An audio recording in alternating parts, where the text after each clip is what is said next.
사사기 8장 22절부터 27절의 말씀으로 은혜 뒤의 유혹을 경계하라, 은혜 뒤의 유혹을 경계하라 라는 제목으로 말씀의 은혜를 나누고자 합니다.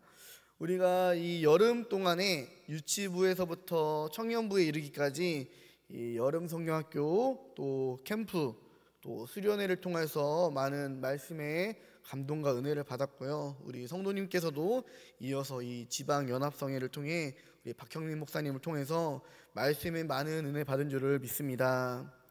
하나님께서는 우리가 하나님께 겸손히 낮아질 때에 우리를 높여주시는 분이십니다. 그래서 신명기 말씀 28장 13절부터 14절의 말씀을 보면은 여호와께서 너를 머리가 되고 꼬리가 되지 않게 하시며 위에만 있고 아래에 있지 않게 하시리니 오직 너는 내가 오늘 네게 명령하는 내 하나님 여호와의 명령을 듣고 지켜 행하며 내가 오늘 너희에게 명령하는 그 말씀을 떠나 좌로나 우로나 치우치지 않고 다른 신을 따라 섬기지 아니하면 이와 같으니라 라고 말씀을 하십니다.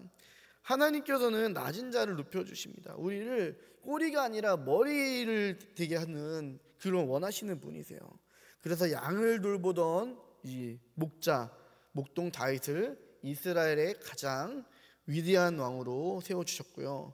또 천한 어부들이었었던 이 베드로와 요한들 같은 이러한 사람들을 주님의 제자로 삼아주셔서 사도로 세워주셨습니다. 하나님은 이처럼 기드온을 높이 세워주셨습니다. 이스라엘 사람들이 미디안 사람들로 인해서 궁핍하여 하나님께 부르짖었을 때에 하나님께서는 이스라엘의 사사로 기드온을 부르셨습니다. 기드온이 어떤 사람일까요? 기드온은 선천적으로 무능력하고 약한 사람이었습니다. 그리고 그의 집안, 그의 아버지는 바알 우상을 섬기는 사람이었습니다. 그래서 사사기 6장 25절에 보면은 그날 밤에 여호와께서 기드온에게 이르시되 네 아버지에게 있는 수소 곧 7년 된 둘째 수소를 끌어오고 네 아버지에게 있는 바알의 제단을 헐며 그 곁에 아세라상을 찍고라고 했습니다. 그 집안에 바알의 제단이 있고 그 곁에는 아세라의 이 상이 있는 그런 우상 숭배자의 집안이었습니다. 기드온은 하나님을 이스라엘 백성이기 때문에 믿기는 하였지만, 그래서 경외는 하였지만 신뢰하지는 못했던 사람이었습니다.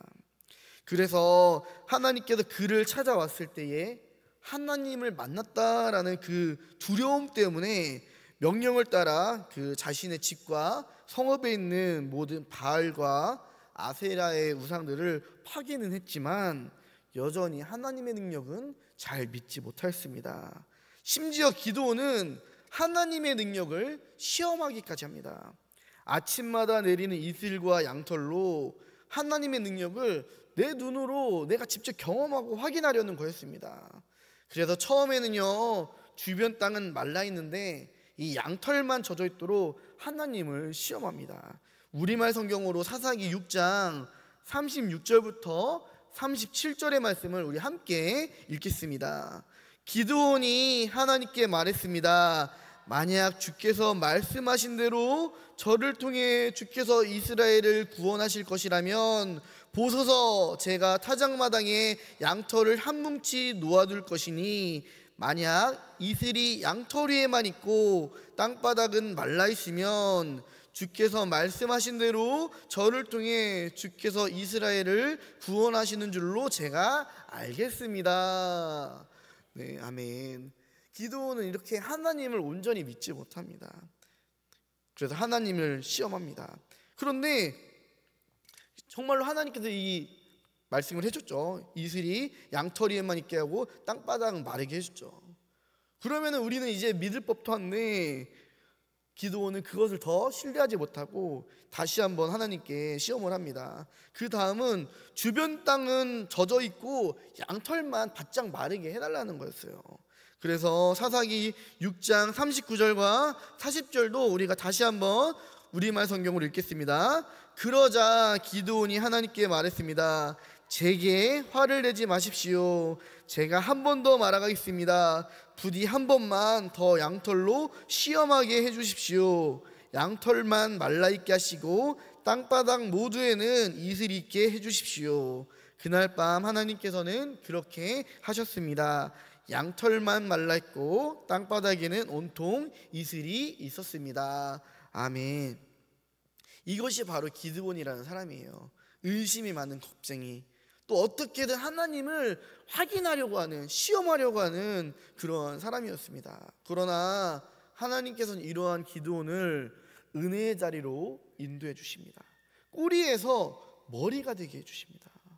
그래서 하나님께서는 그 유명한 기드온의 300명의 용사들을 선별하고 그들을 통해서 미디안을 치게 하십니다. 그리고 이 미디안의 두 지도자였던 오렙과 스앱을 죽임으로 결국엔 승리를 얻게 하십니다. 그리고 그뿐만 아니라 이 미디안의 두 명의 왕이었던 세바와 살문난까지 잡아 죽이면서 정말로 이 300명의 용사만으로 이스라엘을 완벽한 승리로 이끌어 주셨습니다. 여기가 흔히 기드온을 말할 때 우리들이 쓰는 이 기드온의 영웅담입니다. 그러나 이러한 승리의 자리에 주님께서 높여주신 은혜의 자리에 섰을 때에 우리는 항상 그 자리로 찾아오는 유혹을 경계해야 될 줄을 믿습니다. 그래서 은혜의 자리에 찾아오는 유혹을 조심해야 합니다. 이스라엘 사람은 놀라워 있습니다. 기드온과 300명의 병사만으로 가능성이 없었던 전투가 완벽한 승리가 되었기 때문입니다.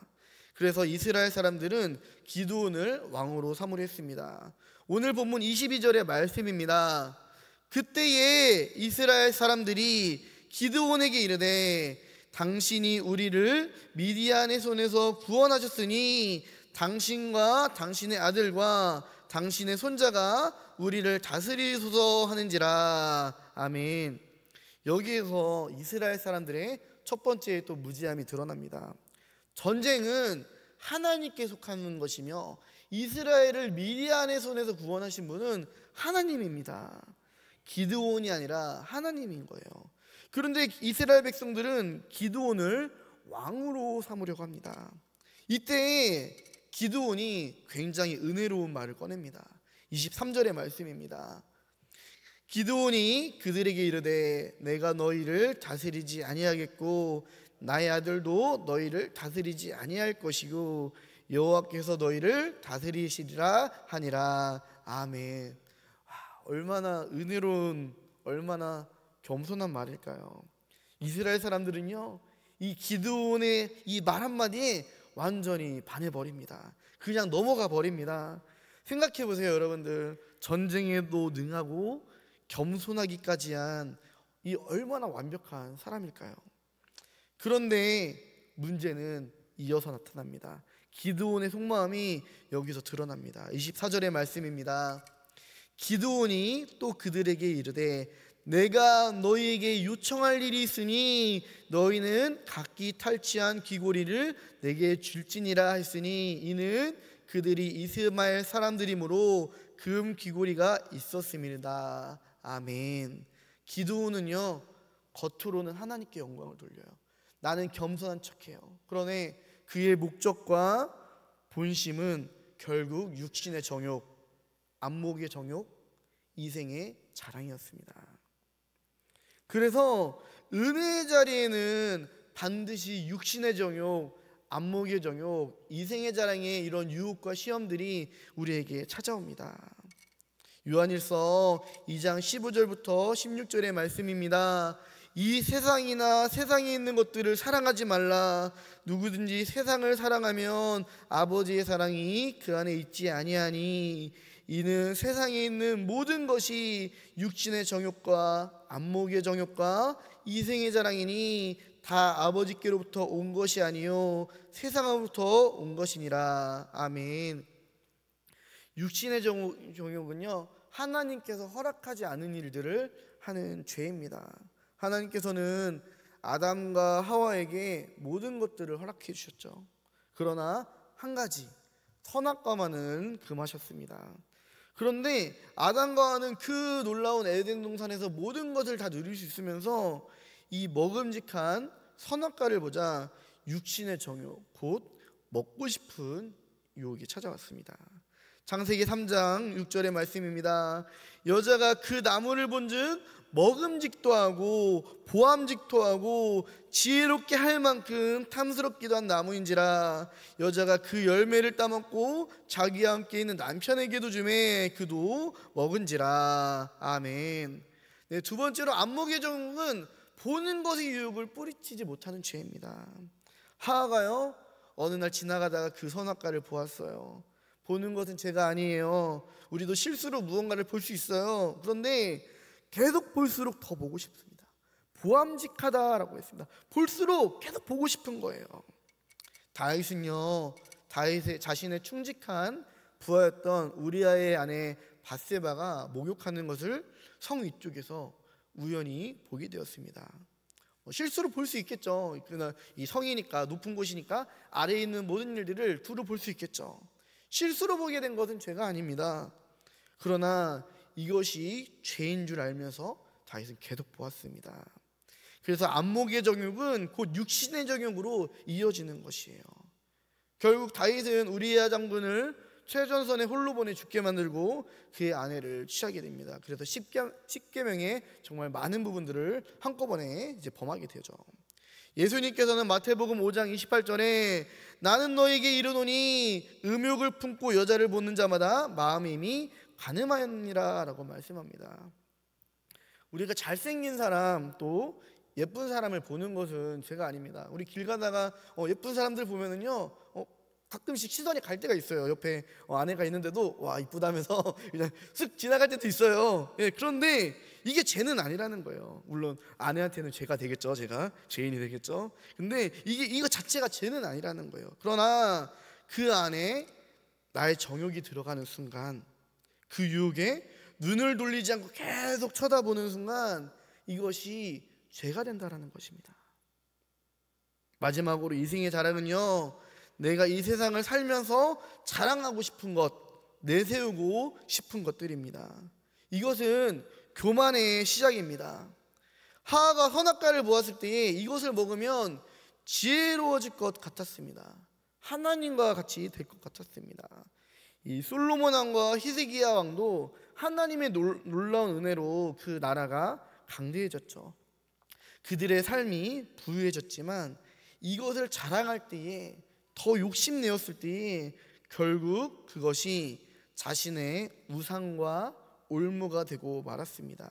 그 결과 하나님께서는 그들의 모든 영광들을 다 거두어 가셨습니다. 본문으로 돌아가서 기드온은 은혜의 자리에 올라선 후에 달콤한 말큼 또 겸손한 말로써 이스라엘 사람들을 매료시킵니다. 그리고 그 뒤에 자신의 본심, 자신의 육신의 정욕, 안목의 정욕, 이생의 정욕들을 채우기 시작합니다. 먼저 약탈한 금을 모았습니다. 육신의 정욕, 안목의 정욕입니다. 그렇게 해서 모은 금들이 금 1700세겔이라고 했습니다. 그 1세겔이 3돈이래요. 3돈.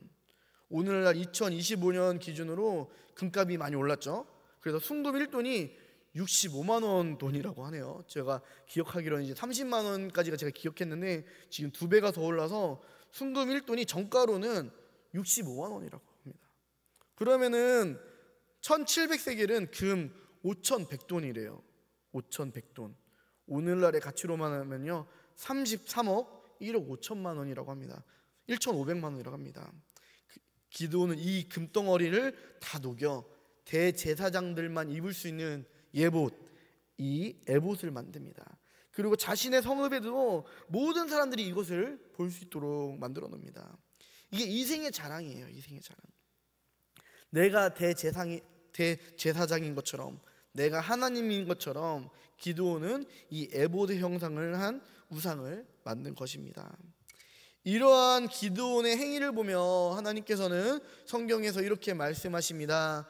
기드온이 그 금으로 에봇 하나를 만들어 자기의 성읍 오브라에 두었더니 온 이스라엘이 그것을 음란하게 위함으로 그것이 기드온과 그의 집에 올무가 되니라. 아멘. 이스라엘 사람들이 에봇을 볼 때마다 하나님께서 보시기에 정말 음란할 정도로 이것을 우상으로 숭배했다라는 것입니다. 우상이라는 거예요.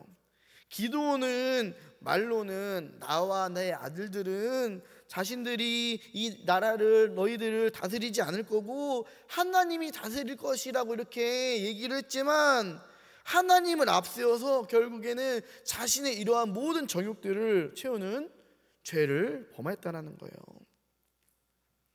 가장 눈에 잘 보이는 곳에 자신의 우상을, 에봇의 우상을 세워 내가 영광을 받고 평생토록 그것으로 이제 삶을 이루며 살아갔다는 것입니다. 오늘날 우리들도요, 하나님께서 살면서 많은 은혜들을 경험하게 해주세요.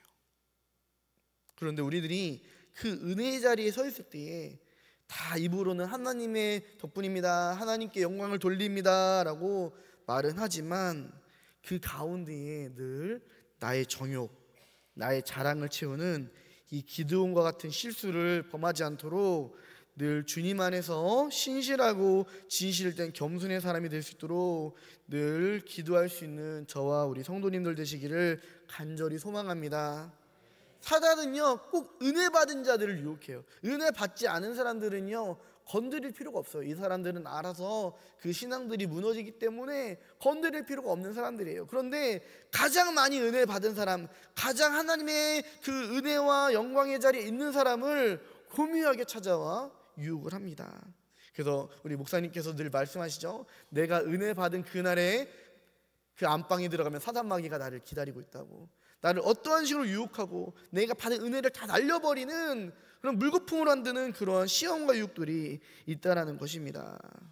우리들이 이러한 은혜의 자리에서 찾아오는 유혹을 경계하는 저와 우리 성도님들 되시기를 간절히 소망합니다. 우리 가슴에 손을 얹겠습니다. 하나님 아버지, 주님께서 우리를 사랑하여 주셔서 불러주시고 하나님의 귀한 말씀을 듣게 하심에 감사합니다. 오늘 주님 말씀에 은혜 뒤에 찾아오는 유혹을 경계하라 말씀하십니다. 우리가 살면서 하나님의 놀라운 은혜를 경험했을 때에, 기도의 응답을 받았을 때에 그것이 나의 교만, 나의 자랑이 되지 않도록 늘 하나님을 경외하며 겸손한 마음을 주시옵소서. 하나님께서 나에게 주신 은혜가 도리어 나의 신앙을 퇴보시키고 나의 우상과 올무가 되지 않도록 늘 우리의 마음과 생각을 지켜주시옵소서. 늘 겸손하신 예수님을 생각하며 예수님의 성품과 인격을 닮아가게 하여 주시옵소서. 예수님의 이름으로 기도합니다. 아멘.